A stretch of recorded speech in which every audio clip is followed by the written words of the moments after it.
Hello and good afternoon, everyone. My name is Abubakr Musa. I'm a research scientist at Interdisciplinary Research Center for Construction and Building Materials at King Fahd University of Petroleum and Minerals. So we used to have long names. You see the name of the center and the name of my university, 5 words, and so on. This, I'd like to present my work, which is about finite element simulation of axially loaded corroded steel tubes, considering intended and unintended imperfections. And to make it short, the problem is like this. We have a column under axial load.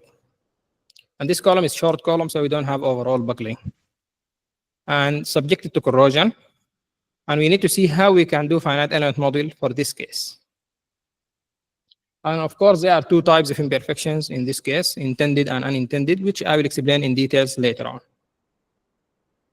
Okay. Here are the background, the outlines of my presentation. Just I would like to emphasize the experimental program and the finite element simulation you can see here. They are not independent investigations, because in many literature you find there is experimental program and there is numerical simulation, and the comparison between the two to verify the accuracy of the numerical simulation. But this is not the case in this study, because some of the experimental specimens, we use them to calibrate the finite element model, while the remaining we use them for case of verifications. Yes, I wanted to highlight this. And steel columns are very common in various types of structures, in bridges, in buildings, and so on. And corrosion is a serious type of damage that affect these columns.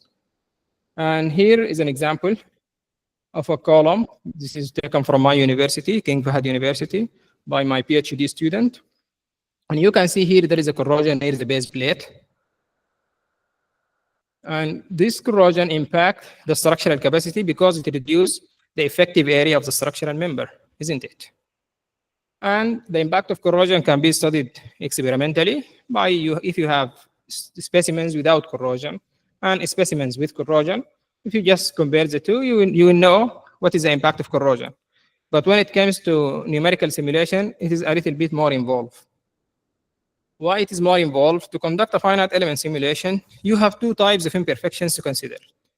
These types of imperfections, I classify them as unintended and intended. Unintended is any sort of imperfections present in the tube before introduction of corrosion. For example, we got the tube 6 meters long and we have to cut it to specimens. So during the cutting, there is inclination here and there. In addition, we weld it to a base plate. Also, the weld produces residual stresses. And also, you are, like, you know much more better than me, they are also manufacturing irregularities. My background is civil engineering, so I'm not deep into this manufacturing irregularities, but you know, of course, you know it. And also, there is eccentric loading. So all these types of imperfections, we call them unintended imperfections. And then we have intended imperfections. This we intentionally created to simulate the corrosion. So to develop a finite element model that accommodates these two types of imperfections, an experimental program was first conducted. Few specimens, we selected them for calibration, and the remaining we use them for verification.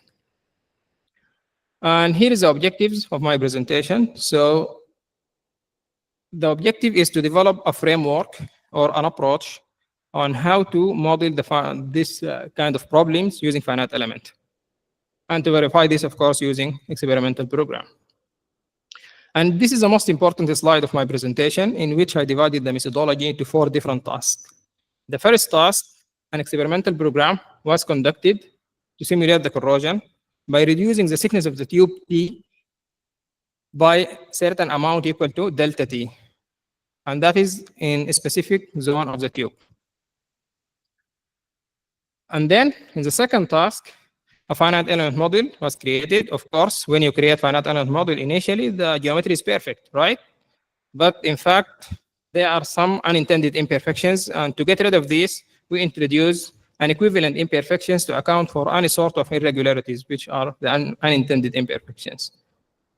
After this task is ready, then we have task 3. We introduce the intended imperfections, which are the corrosion imperfections, to simulate the corrosion.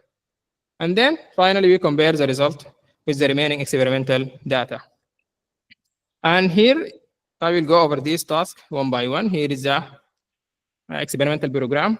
We got the tube 6 meters long. We cut it to specimens almost half meter. And here are the dimensions in millimeters. The height of the tube is 470 mm. The average diameter is 127 mm.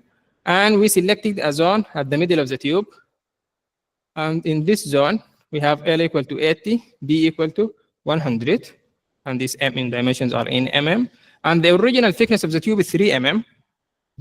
In this zone, we reduce the thickness of the tube by amount delta T. And we took different value for delta T to be 0. That means intact specimen, we did not reduce the thickness.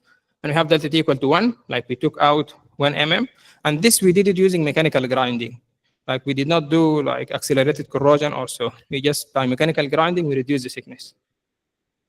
And then 1.5 and 2. So we have these 3 levels of reduction, and this one is as a reference.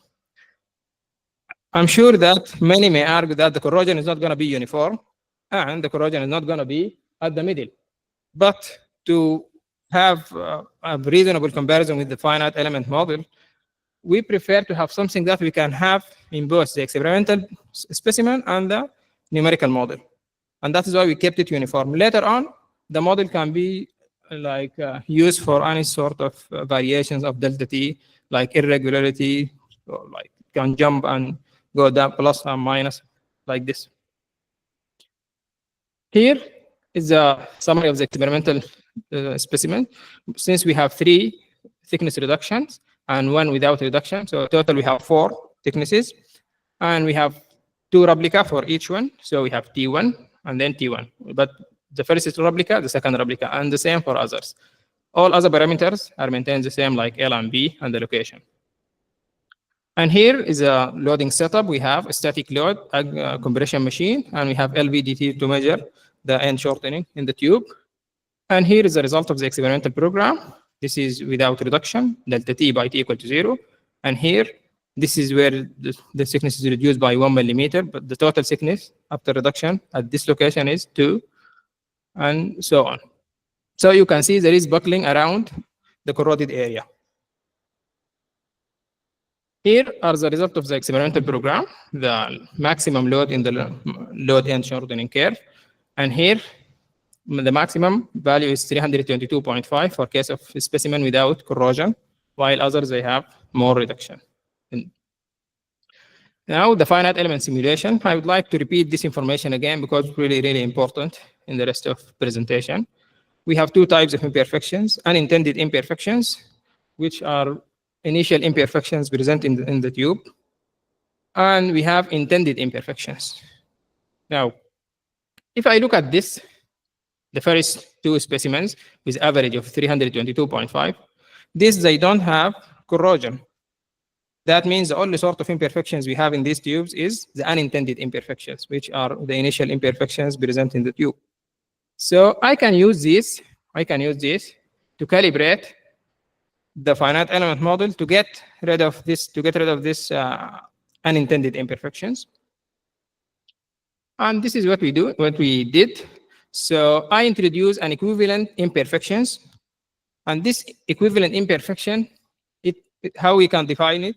To describe an imperfection, we need shape and amplitude. You need to see how it looks like and by how much the amplitude. So we selected the shape like this, and there are 2 reasons to select the shape like this. First, the failure mode of the experimentally tested specimen of the perfect tube, it was like this, and it has deformation at the top. We call it elephant foot buckling.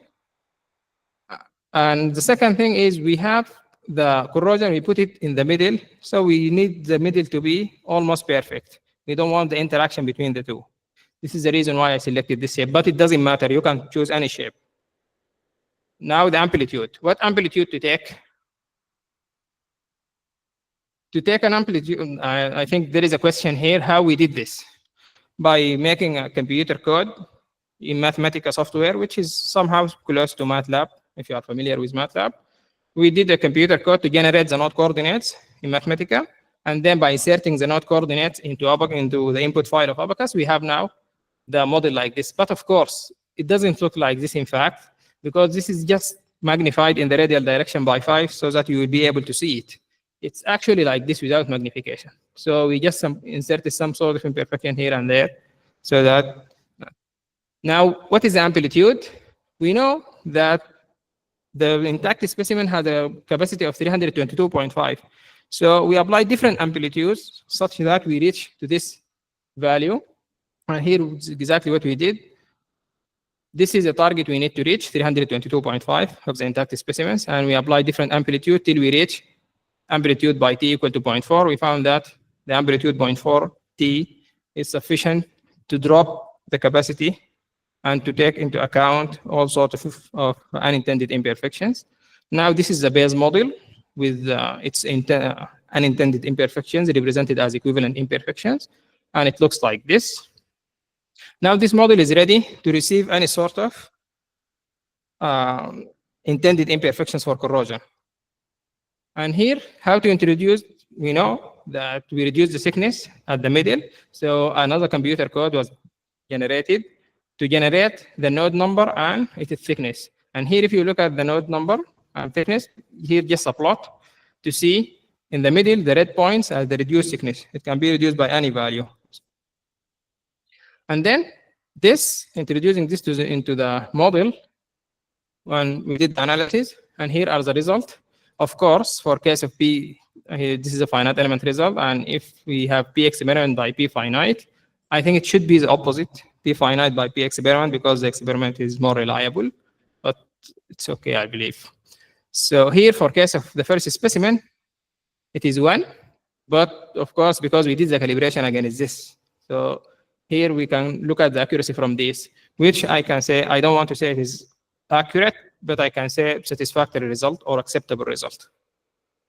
And here are the result in graphical form, experimental specimen, the first and the second by circles, and the average is the green one, and the finite element is the red one. And here are the failure modes. And finally, I came to the conclusion, a finite element approach was developed to analyze axially loaded corroded steel tubes, considering both types of imperfections, intended and unintended. The unintended one, we represent them by equivalent imperfection, calibrated against the load capacity. And the intended imperfections were simulated by reducing the thickness of the tube.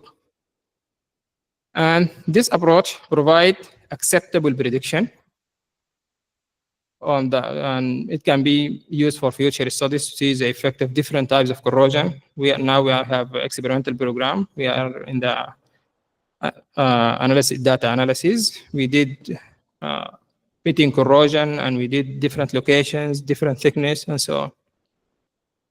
And the limitation of this approach is the equivalent imperfections were calibrated against the load capacity, not the failure mode. So it is meaningful. It's more meaningful to compare the value of the failure load than the failure mode and deformation. And thank you. And I'd like to thank my institution for the support provided to attend this conference. And if you have any question.